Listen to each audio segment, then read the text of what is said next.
बसंत ऋतु का समय था। जंगल के सारे जानवर, पशु पक्षी बहुत ही ज्यादा खुश थे, क्योंकि पेड़ों में बेहतरीन और सुंदर सुंदर फूल लग चुके थे। इन फूलों से मधुमक्खियां मधु निकालकर शहद बनाती है, क्योंकि मधुमक्खियों के लिए शहद उनका खाना होता है। इस वजह से मधुमक्खियां भी बहुत ही ज्यादा खुश थी।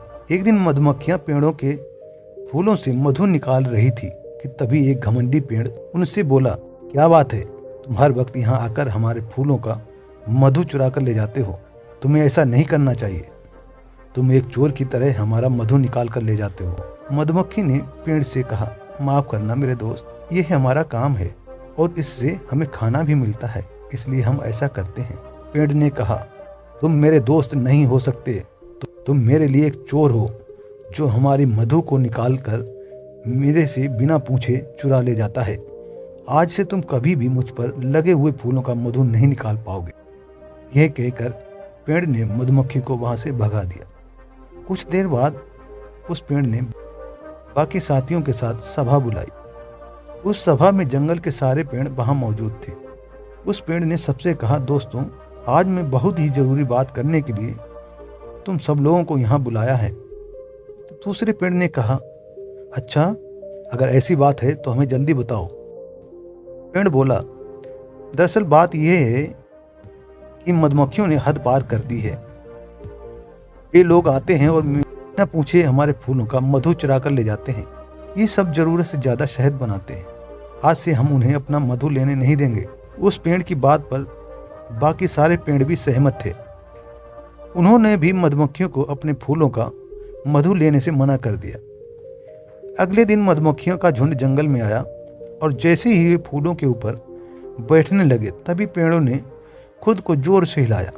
इसके बाद सारे मधुमक्खियां उड़ गए।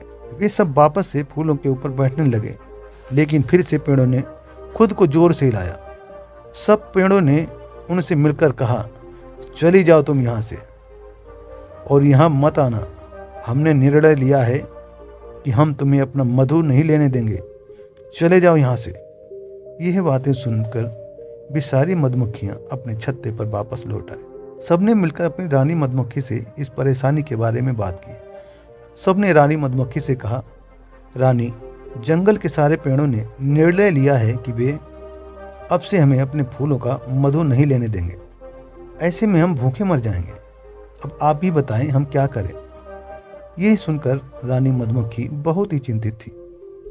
कुछ देर विचार करने के बाद उन्होंने सबसे कहा, हम इस जंगल को छोड़कर दूसरी जगह जाएंगे जहां हमें मधु आसानी से मिल सके। रानी के इस आदेश के बाद सारी मधुमक्खियां जंगल छोड़कर चली गई।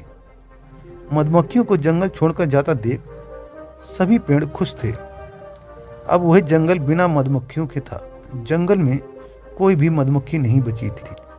इसकी वजह से फूलों का पराग एक फूल से दूसरे फूल पर नहीं जा पा रहा था। पेड़ों में फल आने बंद हो गए, फल के बीज भी नहीं हुए और जंगल में नए पेड़ उगने बंद हो गए। जंगल की हालत बहुत ही ज्यादा खराब हो चुकी थी। ऐसे में पेड़ों ने फिर से सभा बुलाई। सारे पेड़ आपस में बात करने लगे कि उनके ऊपर आखिर फल क्यों नहीं लग रहा है।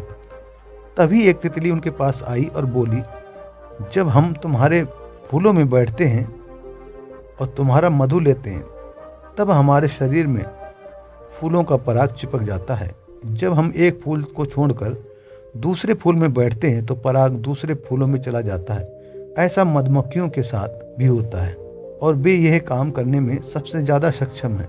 अब वे यहाँ नहीं है, इसलिए पराग एक फूल से दूसरे फूल पर नहीं जा पा रहा है। यह बात सुनकर पेड़ों ने आपस में निर्णय लिया कि वे वापस से मधुमक्खियों को बुलाएंगे और अपने फूलों का मधु लेने देंगे।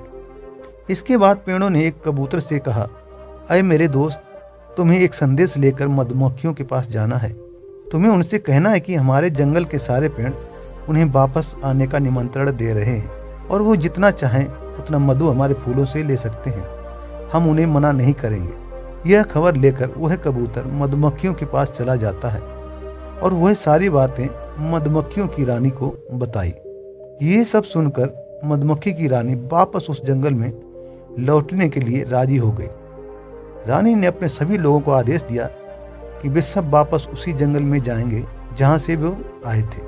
जैसे ही वे जंगल वापस पहुंचे, सारे पेड़ों ने उनसे माफी मांगी और मधुमक्खी की रानी ने उनकी माफी को स्वीकार किया। अब वे सारे मधुमक्खी पेड़ों की फूलों से मधु ले सकते थे, जिसके चलते पेड़ों में फल लगने चालू हो गए और वापस से बीज भी होने लगे। इससे जंगल में नए पेड़ फिर से उठने लगे। दोस्तों, इस कहानी से हमें यह सीख मिलती है कि हमें खुद पर ज़्यादा घमंड नहीं करना चाहिए और दूसरों की सहायता करनी चाहिए। जिस तरह से पेड़ को पता था कि मधुमक्खियों के लिए मधु उनका खाना होता है, लेकिन वे उन्हें अपना मधु लेने से मना कर देते हैं, जिसकी वजह से उन्हें परेशानियों का सामना करना पड़ता है। इसलिए हमें दूसरों के लिए अच्छा करना चाहिए। धन्यवाद।